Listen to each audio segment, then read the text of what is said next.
शुक्रवार की सुबह करीब 10 बजे स्वान दस्ता द्वारा बनभाग चौक स्थित एक टी स्टॉल में गुप्त सूचना के आधार पर कोडीन सिरप बेचने के शक पर की गई छापेमारी।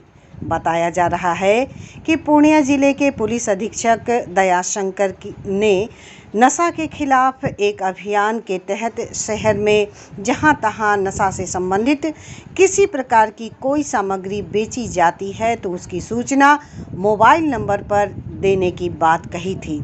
इसी को लेकर के कोई अज्ञात व्यक्ति द्वारा उस नंबर पर बनभाग चौक स्थित एक टी स्टॉल एवं घर में कोडीन रखकर बेचने को लेकर सूचना दी थी। एक्साइज विभाग के द्वारा लगातार 3 दिन तक उस दुकान पर रेकी भी की गई थी, परंतु शुक्रवार की सुबह करीब 10 बजे डीएसपी आनंद मोहन गुप्ता की अगुवाई में एक टीम छापेमारी करने पहुंच गई। सबसे पहले बनभाग चौक स्थित टी स्टॉल में छापेमारी की गई। उसके बाद टी स्टॉल के मालिक मोहम्मद शोएब के घर पर एवं उसके चाचा के घर पर भी छापेमारी की गई, परंतु कुछ भी नहीं मिला। छापेमारी करते देख आसपास के ढेरों लोग जमा हो गए।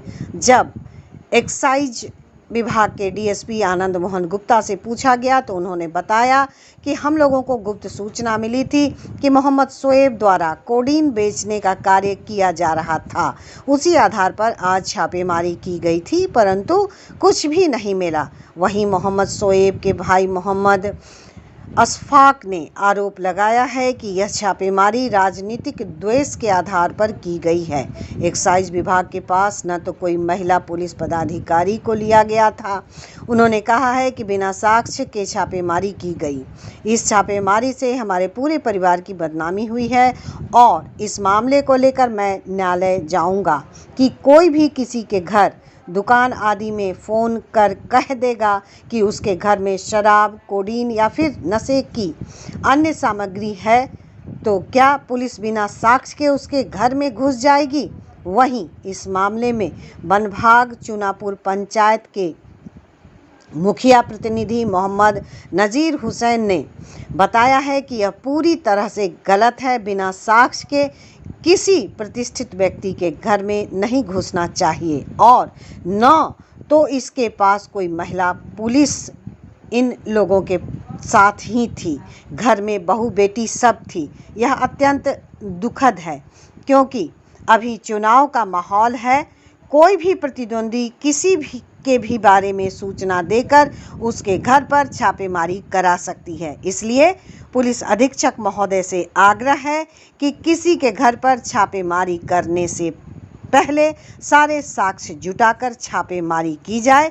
इस घटना से पूरे गांव के लोगों में तनाव देखा जा रहा है।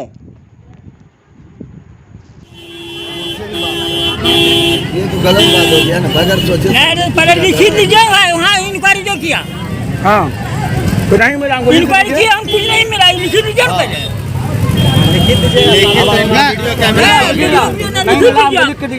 नहीं ना हो गया, वीडियो में बोल दिया नहीं मिला कुछ। कुछ मिला सर, मेरे घर में रेट मारे बोलिए नहीं मिला है। हो गया, वो प्रूव हो गया। नहीं मिला।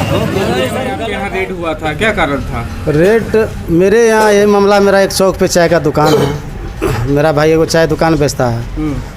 तो डीएसपी साहब से बात किए तो बोला कि आपके यहाँ का सूचना है, आपके यहाँ रेट मारेंगे। हम बोले सर रेट मारिएगा किसके यहाँ? मेरे यहाँ, मेरा भाई के यहाँ। मैंने शोएब का ही 2 मंजिला घर पूरा रेट मारेंगे। मार लीजिए सर। पूरा सहयोग किए तो रेट मारा। नहीं महिला पुलिस था और नहीं उसका मेरा चाचा तक का घर में रेट मारा गया। कुछ नहीं मिला। दुकान में आया, दुकान में रेट मारा।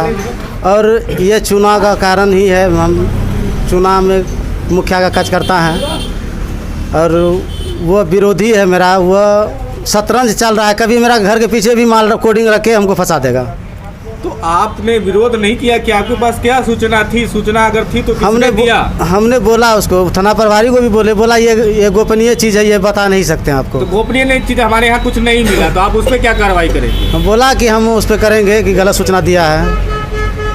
तो इससे तो इज्जतदार फैमिली के घर में कोई घुस सकता है भाई। तो ये पुलिस का भय रहा कहाँ? आम आदमी जिसके यहाँ बिक रहा है उसके यहाँ अभी तक रेट नहीं मारता है। गलत आदमी यहाँ कोई भी सूचना दे देगा, आपके यहाँ हम रेट मरवा देंगे। फ़ोन करके कह देंगे कि उस पत्रकार साहब कोडिंग बेच रहा है, तो आप क्या रेट मार देगा जाके? तो क्या आप इसको लेके जो है उच्चतम न्यायालय? हाँ, न्यायालय जाएंगे। कह रहे हैं कि मेरा छवि पे पड़ा है सर, पूरा इलेक्शन का समय था, पूरा प्रतिष्ठा पे आ गया है, तो प्रतिष्ठा नहीं तो फिर रह के जी के क्या करेगा आदमी? महिला पुलिस एक भी नहीं? नहीं, महिला पुलिस एक भी नहीं था, पूरा जेंट्स था।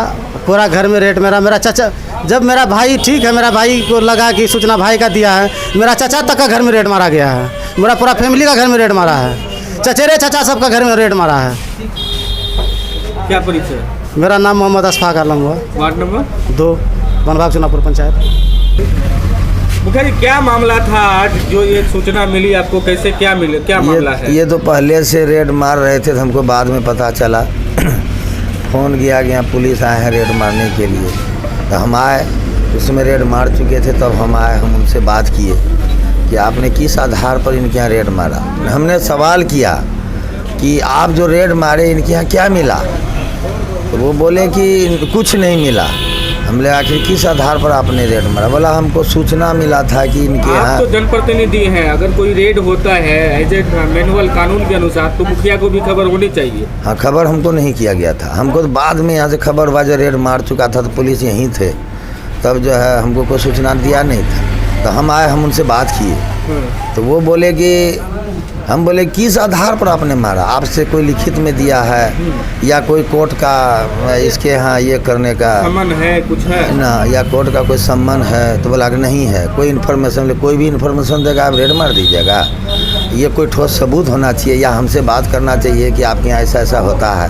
हम भी यहाँ का, जो हमारी वाइफ मुखिया है, तो यहाँ का हम भी जनप्रतिनिधि हैं, प्रतिनिधित्व करते हैं, तो फिर हमको तो खबर होना चाहिए कि किसी के यहाँ जो ऐसा मामला हो रहा है, तो हमसे बात करना चाहिए। ये बगैर सूचना का ये चले गए, पूरा रेड मार के हर घर में घुसा, तो बोले कि उनके पास महिला पुलिस भी नहीं थी? नहीं, महिला पुलिस नहीं था। जो यहाँ सारा जनता बोला कि महिला पुलिस एक भी नहीं था, सारा जो है जेंट्स पुलिस लोग, उसके सभी के घर में लेडीज सब भी थी, कोई जेंट्स लेडीज सब था, सब मिल करके जो है उसका रेड किया, लेकिन कुछ नहीं मिला।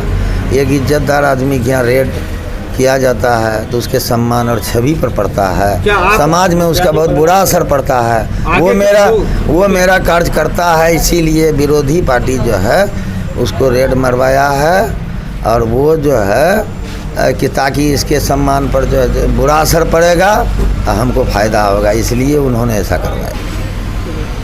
एसपी द्वारा एक नंबर जारी किया गया था नशा मुक्ति के लिए जी, तो क्या इस प्रकार का नंबर अगर एसपी साहब डाल देते हैं और बिना कोई साक्ष्य के किसी के घर में चले जाए, जैसे कि अभी इलेक्शन का समय है, विरोधी प्रतिविरोधी का हर जगह है, तो ऐसे में तो कोई भी फोन करके एसपी साहब को कह देंगे और रेड उसके यहाँ हो जाएगी, चाहे वो ऐसा उसके यहाँ कुछ मिले या ना मिले, सम्मान पे तो उस पर असर पड़ेगा। हाँ, असर तो पड़ेगा। कहा है कि एसपी का भी तो आदेश है कि बगैर कोई ठोस सबूत का या कोई साक्ष्य मिलने पर या कोई सबूत मिलने पर तब रेड करेगा, नहीं तो ऐसे खामखा किसी विरोधी के मुंह से कहने पर किसी के यहाँ रेड मार देता है, तो ये तो गलत बात है। एसपी साहब से क्या अपील करेंगे? एसपी साहब से अपील करेंगे कि कोई ठोस सबूत मिलने के बाद, कोई कुछ होने के बाद ही जो है किसी के यहाँ रेड मारा जाए। ऐसे खामखा किसी के सम्मान पर असर पड़ता है, छवि पर असर पड़ता है, ऐसा नहीं किया जाए, ताकि अभी विरोधी कोई भी आदमी कोई इन्फॉर्मेशन दे देगा, अभी इलेक्शन का समय है, कुछ भी गलत इन्फॉर्मेशन दे देगा, किसी के यहाँ छवि पर बुरा असर पड़ सकता है।